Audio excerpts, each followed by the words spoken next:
High বন্ধুরা, আমার অমৃত সন্ধানে চ্যানেলে তোমাদের সুস্বাগতম।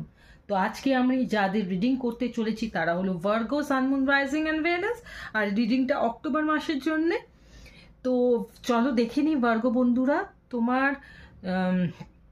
লাইফে যদি কেউ থেকে থাকে, তোমার কোনো রোম্যান্টিক পার্টনার বা যার সম্বন্ধে তুমি এখন চিন্তা করছো, সেই মানুষটা এই অক্টোবর মাসে তোমাকে কি লাভ মেসেজ করতে চায়, যেটা সে বলে উঠতে পারছে না।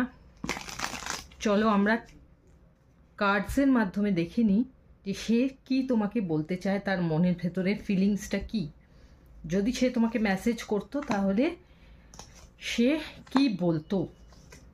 তো প্রথম কার্ডটাই ভার্গো বন্ধুরা আমরা দেখতে পাচ্ছি, আনঅ্যাপ্রিসিয়েটেড। I felt like you didn't care. Next, escape. I left when things go hard. Third holo destiny. I am struggling to find the right path. তো ভার্গো বন্ধুরা, আমি যে দেখতে পাচ্ছি যে তোমার যে রোম্যান্টিক পার্টনার রয়েছে, সে তার সঙ্গে তোমার কিন্তু এখন একটু কথা বলা হয়তো বন্ধ রয়েছে, বা খুব অল্প কথাবার্তা হচ্ছে। মনের কথা তোমরা মন খুলে বলছো না দুজন দুজনকে। হয়তো সেই মানুষটা তোমার থেকে অনেকটা দূরেও রয়েছে। তো লং ডিস্ট্যান্স রিলেশনশিপ হতে পারে অনেকের ক্ষেত্রে। তো আমি দেখতে পাচ্ছি যে মানুষটা কিন্তু প্রচুরভাবে হার্ট হয়েছে কোনো একটা তোমার বিহেভিয়ারে। তার মনে হয়েছে যে তার যে জায়গাটা তোমার জীবনে ছিল সেটা এখন আর নেই।